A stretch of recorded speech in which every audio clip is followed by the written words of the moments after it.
الرحمن الرحيم إن الحمد لله والصلاة والسلام على رسول الله বাংলাদেশ জামাত ইসলামী ঈশ্বরদী উপজেলা শাখা কর্তৃক আয়োজিত আজকের এই নির্বাচনী জনসভার সম্মানিত সভাপতি উপস্থিত আছেন বাংলাদেশ জামাত ইসলামী বগুড়া অঞ্চলের টিম সদস্য অধ্যাপক নজরুল ইসলাম, উপস্থিত আছেন বাংলাদেশ জামাত ইসলামীর কেন্দ্রীয় মজলিসের সুরার সদস্য পাবনা জেলা শাখার নায়েবে আমির, পাবনা ৫ আসনের জাতীয় সংসদ সদস্য পদপ্রার্থী অধ্যক্ষ মাওলানা ইকবাল হুসাইন, উপস্থিত উপজেলা জেলা বিভিন্ন পর্যায়ের নেতৃবৃন্দ, উপস্থিত সাংবাদিক ভাইরা, উপস্থিত আজকের এই জনসভার সকল পর্যায়ের জনতার একাংশ, আসসালামু আলাইকুম।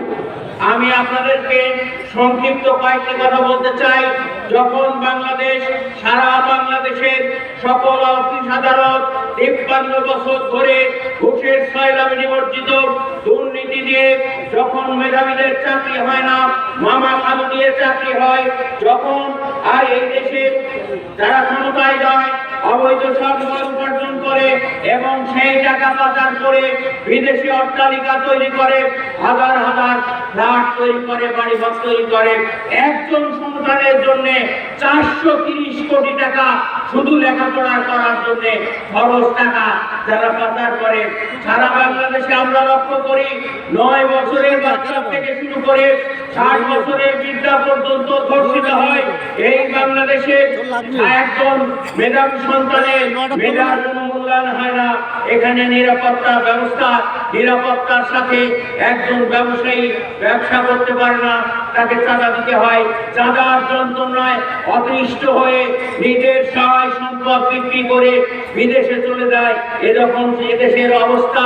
যখন বাংলাদেশে মানুষের কষ্ট দূর করার জন্য সরকার ভ্যাট ট্যাক্স উন্মুক্ত করে দিয়ে বিদেশ থেকে নিত্য প্রয়োজনীয় দ্রব্য যেমন সয়াবিন, যেমন চিনি, এরকম ধরনের নিত্য প্রয়োজনীয় দ্রব্য আমদানি করে, তখন দেখা যায় সিন্ডিকেটের কবলে আপতিত হয়ে প্রত্যেকটা জিনিসের দাম বেড়ে যায়।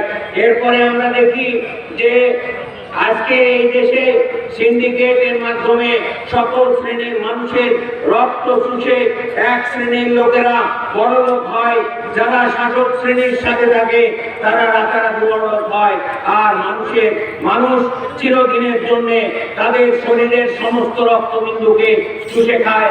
আমরা এই অবস্থার পরিবর্তন চাই। যদি এই অবস্থার পরিবর্তন করতে হয়, বাংলাদেশে অবশ্যই সৎ লোকের শাসন প্রতিষ্ঠা করতে হবে। জামাত ইসলামীকে এদেশের ক্ষমতায় প্রতিষ্ঠিত করতে হবে। যদি আমরা জামাত ইসলামীকে এদেশের ক্ষমতায় প্রতিষ্ঠিত করি, তাহলেই কেবলমাত্র বাংলাদেশটা মানবিক বাংলাদেশে রূপান্তরিত হবে। সম্মানিত ভাইরা, আপনারা দেখেছেন যারা বিভিন্ন সময় ফুটবল খেলা, আপনারা সবাই দেখেছেন, ফুটবল খেলতে নামে দুইটা টিম, সেই টিমের মধ্যে সেই টিম দেখে যে আমার পরাজয়, আমার ভরাডুবি, আমার পরাজয় নিশ্চিত, তখন সে মাঠের মধ্যে আবল তাবল খেলে, ফাউল খেলে, যাকে তাকে যেখানে সেখানে ফাউল করে। আমরা সারা বাংলাদেশে দেখছি বাংলাদেশ জামাত ইসলামী জনতার কাছে যখন আওয়াজ তুলেছে, সারা বাংলাদেশের টেকনাফ থেকে তেঁতুলিয়া পর্যন্ত দুর্নীতি রোধ, চাঁদাবাজি বন্ধ এবং সকল রকমের অন্যায় অপকর্ম রোধ করে ন্যায় ইনসাফ ভিত্তিক রাষ্ট্র গড়ার দাওয়াত দিয়েছি। সারা বাংলাদেশ ব্যাপী একটি আওয়াজ উঠেছে। তখন আমাদের পাশের একটি দল বিভিন্নভাবে ফাউল খেলছে। তারা গত কয়েকদিন আগে মঈন খানের আসনে এটা দেখে হতাশ হওয়ার দরকার নাই, ফাউল খেলতে খেলতে আমরা ইনশাআল্লাহ বলতে। এরপরে যে কথাটা বলতে চাই সেটা হচ্ছে, আজকে আমাদের বিভিন্ন রকম ভাবে ভয় দেখানোর চেষ্টা করা হচ্ছে। আমরা শুধু একটা কথাই বলতে চাই, আমাদের যাত্রা শুরু হয়েছে বদরের প্রান্ত দিয়ে, ওহুদ হয়ে, মুতা হয়ে, খন্দক হয়ে, ইয়ারমুক হয়ে, মোহাম্মদ বিন কাসিম, সালাউদ্দিন আইয়ুবী, ইউসুফ বিন তাশফিনের উত্তরসূরিরা যে পথ চলা শুরু করেছে, এই পথ রুদ্ধ করার ক্ষমতা কোন জালিম, কোন নাপাক, কোন পেশাদারি, কোন পশু শক্তির ক্ষমতা এটা নাই আমাদেরকে রোধ করার। 26-এর নির্বাচনে ঈশ্বরদী আটঘরিয়ায় জামাত ইসলামের প্রার্থী অধ্যাপক আবু তালেব মণ্ডলের দাঁড়িপাল্লাকে বিজয়ী করেই আমরা স্তব্ধ হব, তার আগে স্তব্ধ হব না। সকলকে আন্তরিক ধন্যবাদ।